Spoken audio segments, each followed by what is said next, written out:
Suddenly there was a silence. The sun broke through the clouds, and after the whole day of rain not a trace remained. But the shining light revealed a horror. Around the lakes of the Lerna lay naked bodies, stripped of their armor. The waters ran red with blood, and victorious Atlanteans marched triumphantly with their plunder. Among the song of birds rose the scream of dying warriors. This was the echo of the Battle of Lerna. Lerna was once wealthy trading stronghold, founded by colonists from Vultera, but an unknown plague struck the city, driving its people into exile. Crossing the southern mountains, they founded the kingdom of Argos. That was in the distant dawn of civilization, when city-states like Vultera and the rising Tarkan Empire were just beginning to form. By the time of Atlantean expansion, Lerna was already abandoned and cursed.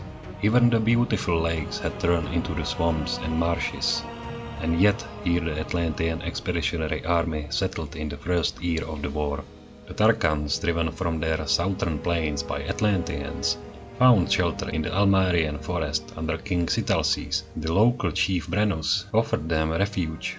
Together they wintered and began their resistance. Their first success came when they ambushed the Atlantean cavalry and drove them to flight. This was the beginning of the second year of war. Admiral Anatole sent word to Atlantis, along with slaves and plunder. The Atlantean king Atlas III was pleased. He sent reinforcements across the sea to support the campaign. Soon the Atlanteans struck north into the Vulteran land, but here they found strong fortresses built of massive stone blocks by master builders of Vultera. Unable to breach them, the Atlanteans turned to terror, raiding fields, burning farms, and spreading fear. The Vulteran tyrant Cleon, fearing for his wealth, sent forth his bronze hoplites to oppose them. But as so often in this war, the free nations of Ida underestimated their enemy. By chance, the Vulterans met the vanguard of Tarkan and Almaran warriors. Once enemies, they now found common cause. Sitalces and Brennus had joined forces to resist the Atlanteans, and thus an unplanned alliance of three nations was born. The allies marched towards Lerna, but within their camp there was a discord. The Almarans, blinded by their courage, demanded an attack. The Vulterans hesitated, fearing the city's curse. The Tharkans accused Sitalces of cowardice. Then came rain.